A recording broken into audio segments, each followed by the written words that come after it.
Hi, good morning to everyone.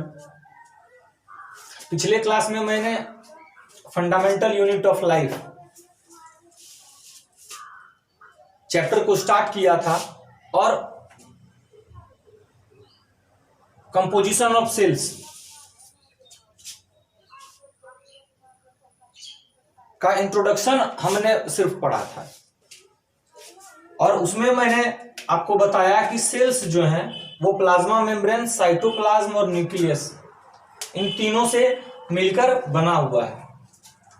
मतलब कि अगर कोई पूछे कि what are cells made up of या what is the composition of a cell, तो हम कह सकते हैं कि a cell is a made up of plasma membrane, cytoplasm and nucleus. लेकिन ये हमारा सिर्फ क्या इंट्रो है। इस टॉपिक को हम अभी डिटेल में पढ़ेंगे और पहला टॉपिक जो हमारा है वो है प्लाज्मा मेम्ब्रेन।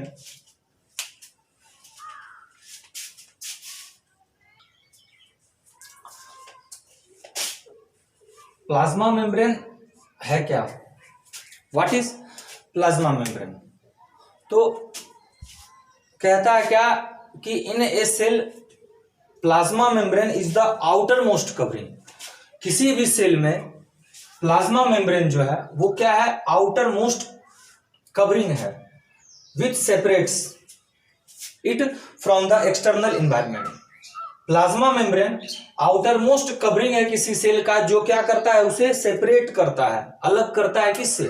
तो आउटर मोस्ट इन्वायरमेंट से, बाहर के इन्वायरमेंट से क्या करता है?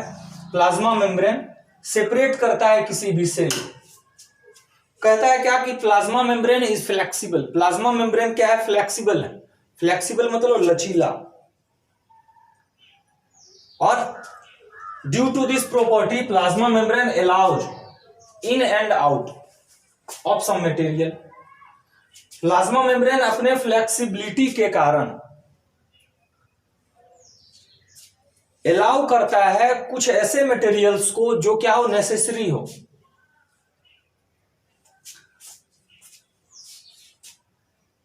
फॉर एग्जाम्पल, जैसे कि in of taking of nutrients, vitamins and out of toxic materials, waste materials. Plasma membrane allow करता है क्या चीज? तो एंडोसाइटोसिस एंड एक्सोसाइटोसिस। एंडोसाइटोसिस मतलब the process in which cell engulf necessary materials is known as endocytosis. वो process जिसमें cell क्या करता है कि इनगल्फ करता है क्या चीजें? नेसेसरी मटेरियल्स को, जो जरूरी है मटेरियल्स, उनको जब क्या करता है? सेल इनगल्फ करता है, उसे कहते हैं इंडोसाइटोसिस। एंड एक्सोसाइटोसिस क्या है? तो बोलता है the process in which cells throw away toxic और वेस्ट मटेरियल्स फ्रॉम इटसेल्फ। अपन खुद से जब सेल क्या करता हो कि जो वेस्ट मटेरियल्स हैं उनको बाहर निकाल देता है, इसको कहा जाता है एक्सोसाइटोसिस। मतलब कि plasma membrane is the outer most covering of a cell which separates it from the external environment. जो क्या करता है? इसे सेपरेट करता है एक्सटर्नल इन्वायरमेंट से। स्ट्रक्चर कैसा है प्लाज्मा मेम्ब्रेन का? तो बोलता है the plasma membrane, the structure of plasma membrane is flexible. Plasma membrane का जो स्ट्रक्चर है वो क्या है? फ्लेक्सिबल है। And due to this plasma membrane allows a cell allows in and out, take in and out of necessary materials. For example endocytosis and exocytosis. Plasma membrane is also called as semi permeable और selectively permeable membrane. Plasma membrane को semi permeable मतलब, semi मतलब half, permeable मतलब permission. Plasma membrane क्या करता है कि allow करता है कुछ ऐसे मटेरियल्स को, कुछ ऐसे सेलेक्टेड मटेरियल्स को अपने अंदर आने के लिए,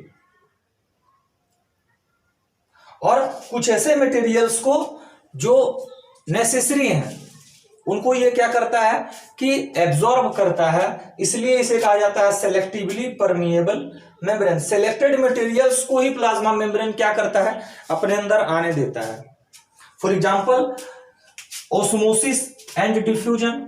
ऑस्मोसिस एंड डिफ्यूजन क्या है, तो कहता है क्या कि मान लेते हैं एक एग्जांपल कि कोई ऐसे मटेरियल्स हैं जो क्या है, लिक्विड है। ऑस्मोसिस जो है वो लिक्विड स्टेट में क्या होता है, प्रोसेस होता है, और डिफ्यूजन गैसियस स्टेट में हम लोग जानते हैं। तो ऑस्मोसिस क्या है कि बोलता है क्या, मान लेते हैं क्या प्लाज्मा मेम्ब्रेन जो है उसे कुछ ऐसे न्यूट्रिएंट्स चाहिए, कुछ ऐसे मटेरियल्स चाहिए जो क्या हो कि इसके बाहर हो, यहां पे हो। इसको टेक इन करने के लिए क्या करना पड़ेगा कि ऑस्मोसिस का प्रोसेस कंटिन्यू करना पड़ेगा। और अगर कोई गैस है इसके बाहर जिसको इसे लेना क्या है, जरूरी है, तब वो क्या करेगा, डिफ्यूजन के प्रोसेस को कंटिन्यू करेगा। और अब बोलता है क्या कि plasma membrane is the outer most covering flexible. But अगर आपसे पूछे कि प्लाज्मा मेम्ब्रेन बना हुआ किससे, सेल बना हुआ है प्लाज्मा मेम्ब्रेन से, साइटोप्लाज्म एंड न्यूक्लियस से। प्लाज्मा मेम्ब्रेन किससे बना हुआ है, तो बोलता है plasma membrane is made up of lipids and proteins. Plasma membrane lipid से और प्रोटीन से मिलके बना हुआ है। चलिए हमारा अगला टॉपिक है ऑस्मोसिस।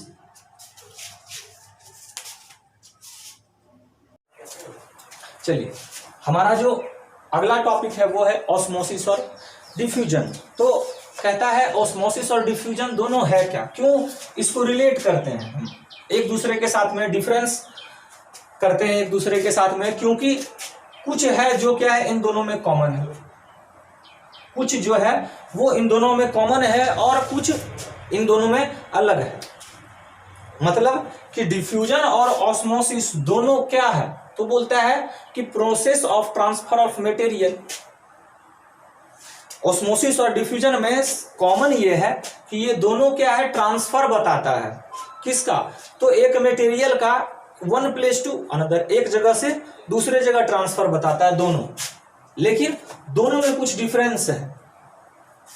क्या डिफरेंस है, तो बोलता है कि osmosis involves movement of solvent और diffusion involves movement of solute. अब सॉल्वेंट क्या है, तो बोलता है किसी सॉल्यूशन में जो हायर क्वांटिटी है उसे कहते हैं सॉल्वेंट, और किसी भी सॉल्यूशन में जो लेसर क्वांटिटी है उसे कहते हैं सॉल्यूट। तो बोलता है क्या, ऑस्मोसिस इन्वॉल्व करता है मूवमेंट किसका, तो सॉल्वेंट पार्टिकल्स का, सॉल्वेंट मॉलिक्यूल्स का, और डिफ्यूजन जो है इन्वॉल्व करता है मूवमेंट किसका, तो सॉल्यूट मॉलिक्यूल्स का। सेकेंड डिफरेंस है इसका कि ऑस्मोसिस में जो मटेरियल्स हैं वो मूव करते हैं लोअर टू हायर।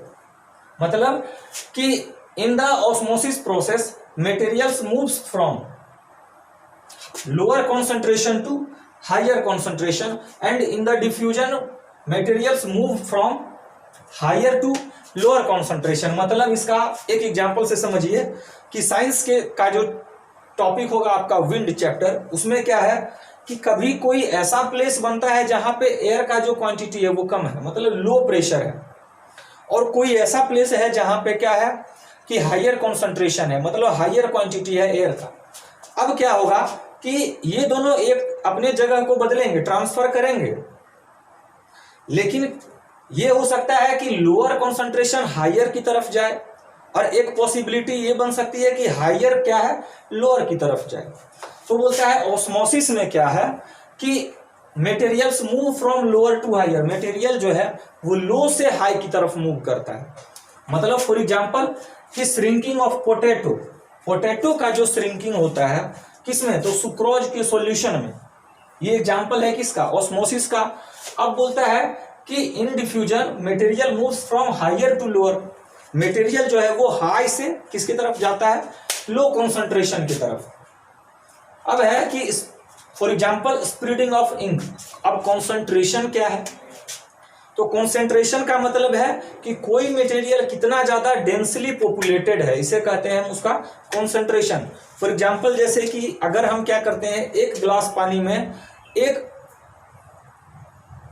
चम्मच चीनी डालते हैं और किसी ग्लास में क्या करते हैं 10 चम्मच चीनी डालते हैं, तो जो फर्स्ट ग्लास का जिसमें 1 चीनी डाले थे उसका जो डेंसिटी होगा और सेकेंड क्लास का जो डेंसिटी होगा वो क्या होगा, डिफर करेगा एक दूसरे से।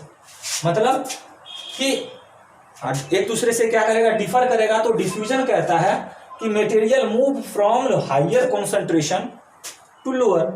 मतलब हाई कॉन्सेंट्रेशन किसका है, इंक का है हाई कॉन्सेंट्रेशन, मतलब कि ये डेंसली पॉपुलेटेड है और ये जाके मिलता है लेस पॉपुलेटेड में, लेस डेंसर मटेरियल्स में। फॉर एग्जांपल जैसे ग्लास ऑफ वाटर में। Diffusion and osmosis. और इसके कारण क्या होता है कि कुछ ऐसे मटेरियल्स का ट्रांसफर होता है जो नेसेसरी है। मतलब पिछले टॉपिक में मैंने बताया था कि plasma membrane is also known as selectively permeable membrane या सेमी परमिएबल मेम्ब्रेन। मतलब कि जो प्लाज्मा मेम्ब्रेन है वो क्या करता है, सेलेक्टेड मटेरियल्स को ही अपने अंदर आने देता है। तो सेलेक्टेड मटेरियल्स का मतलब क्या है, वो मटेरियल्स जो इनको क्या करते हो, एनर्जी देते हो, इनको एग्जिस्ट करने में हेल्प करते हो। तो हमारा जो ये टॉपिक है ऑस्मोसिस खत्म होता है। अगला टॉपिक मैंने बताया कि ऑस्मोसिस में ट्रांसफर होता है किसका, ऑस्मोसिस या डिफ्यूजन दोनों में ट्रांसफर होता है किसका, तो मटेरियल्स का। कहां से, तो बोलता है सेल के अंदर जो मटेरियल्स हैं और सेल के बाहर आउटर मोस्ट एनवायरनमेंट में जो मटेरियल्स हैं उनका ट्रांसफर होता है। मतलब कि सेल के मटेरियल्स बाहर जाते हैं और बाहर के मटेरियल्स अंदर जाते हैं, पहला पॉसिबिलिटी। दूसरी पॉसिबिलिटी है कि सेल के मटेरियल्स जो हैं वो अंदर ही रहते हैं और बाहर से कोई कॉन्सेंट्रेटेड हाइयर कॉन्सेंट्रेटेड मटेरियल्स जो हैं वो सेल के अंदर आते हैं। और तीसरा पॉसिबिलिटी है कि इक्वल अमाउंट में बाहर भी जाते हैं मटेरियल्स और इक्वल अमाउंट में अंदर भी जाते हैं। और इसका रिजल्ट क्या है, तो बोलता है इस तरह के सॉल्यूशंस को कहते हैं hypotonic, isotonic and hypertonic solution. तो हमारा पहला टॉपिक है हाइपोटोनिक सॉल्यूशन क्या है, तो बोलता है in a hypotonic solution cell will gain water. Hypotonic solution में क्या होता है कि सेल जो है वो आउटर मोस्ट एनवायरनमेंट से गेन करता है क्या चीज को, तो वाटर को। कैसे गेन करेगा, कब करेगा, तो मैंने जो बताया था आपको हाइयर और लोअर का ट्रांसफर, उसमें बताया क्या कि हमेशा क्या होता है, एक लोअर कॉन्सेंट्रेशन है और हाइयर कॉन्सेंट्रेशन है, लोअर प्रेशर है हाइयर प्रेशर है। तो क्या होगा कि हाइयर प्रेशर जो है वो हमेशा जाएगा किसकी तरफ, तो लोअर प्रेशर की तरफ। क्यों, ताकि वहां का जो बैलेंस है वो बना रहे। इसी तरह क्या होता है, तो cell will gain water. Cell water कब पाएगा, तो दो ही कंडीशन है, दो ही जगह क्या होता है वाटर पाया जाता है, या तो सेल में, इस सेल में, या तो इसके आउटर मोस्ट इन्वायरमेंट में, सराउंडिंग्स में। तो कहता है क्या कि सेल तभी वाटर गेन करेगा जब सेल में क्या हो, डाइल्यूट हो, कंसंट्रेशन क्या हो, कम हो, डेंसिटी कम हो, लेसर डेंसिटी हो, यहां का लेसर डेंसिटी हो और यहां का क्या हो, हाइयर डेंसिटी हो। तब क्या होगा कि हाइयर कॉन्सेंट्रेशन जहां पे है वहां से मटेरियल्स क्या होंगे, तो अंदर आएंगे किसकी तरफ, सेल की तरफ। और इस कारण से सेल क्या होता है, गेन करता है क्या चीज, वाटर। तो हाइपोटोनिक सॉल्यूशन किसे कहेंगे, कहते हैं क्या कि a solution in which higher concentration goes to the lesser concentration. वैसा सॉल्यूशन जिसमें हाइयर कॉन्सेंट्रेटेड मटेरियल्स जो हैं वो क्या होते हैं, तो लेसर कॉन्सेंट्रेटेड मटेरियल्स की तरफ क्या होते हैं, अट्रैक्ट करते हैं, कैरी करते हैं अपने आप को। इसे कहते हैं हाइपोटोनिक सॉल्यूशन। अगला है कि आइसोटोनिक सॉल्यूशन क्या है। आइसोटोनिक क्या है, बोलता है नो चेंज विल अकर। एक ऐसा सॉल्यूशन, ऐसा ट्रांसफर जिसमें जो मटेरियल है उसमें कोई चेंज नहीं है, जो सेल है उसमें कोई चेंज नहीं आए। तो कब होगा ऐसा, जब क्या हो कि ये सेल है और इसके बाहर के सराउंडिंग्स में मटेरियल्स हैं, तो इक्वली जब क्या करेगा, ये डिस्ट्रीब्यूट करेगा, इक्वली शेयर करेगा। तो जब क्या हो कि इक्वल शेयरिंग हो किसी भी मटेरियल का, तो क्या होगा, आइसोटोनिक सॉल्यूशन उसे कहेंगे। तो अब क्या है आइसोटोनिक सॉल्यूशन, तो बोलेंगे a solution which results no change in the shape और साइज ऑफ ए सेल। लेकिन कैसे, क्यों चेंज नहीं होगा, because they transfers equal amount of water, क्योंकि ये क्या करते हैं, बराबर बराबर अमाउंट में वाटर का ट्रांसफर करते हैं, इस कारण से इनका शेप या साइज क्या होता है, बदलता नहीं है। हाइपरटोनिक सॉल्यूशन क्या है, तो कहता है cell will lose water, cell क्या करेगा, वाटर लूज करेगा, अपने से बाहर निकालेगा। तो क्यों निकालेगा, बोलता है क्या, मान लेते हैं ये एक सेल है और यहां पे क्या है, हाइयर कॉन्सेंट्रेशन है, यहां पे जो वाटर है वो हाई कॉन्सेंट्रेटेड है, और जो इनके सराउंडिंग्स हैं यहां पे लेसर कॉन्सेंट्रेशन में वाटर है। तब क्या होगा कि सेल क्या करेगा, हाई टू लो, हाइयर से लोअर। और इसका एग्जांपल मैंने बताया था किसमें, तो shrinking of potato slice, captain sucrose, मतलब उसमें क्या था कि श्रिंक होता था। श्रिंक कब होगा, तो जब ये क्या करेगा, अपने से ट्रांसफर करेगा किसी दूसरे प्लेस पे अपने मटेरियल्स को। तो हाइपरटोनिक सॉल्यूशन का मतलब क्या है, तो a solution in which higher concentration materials from higher concentration goes to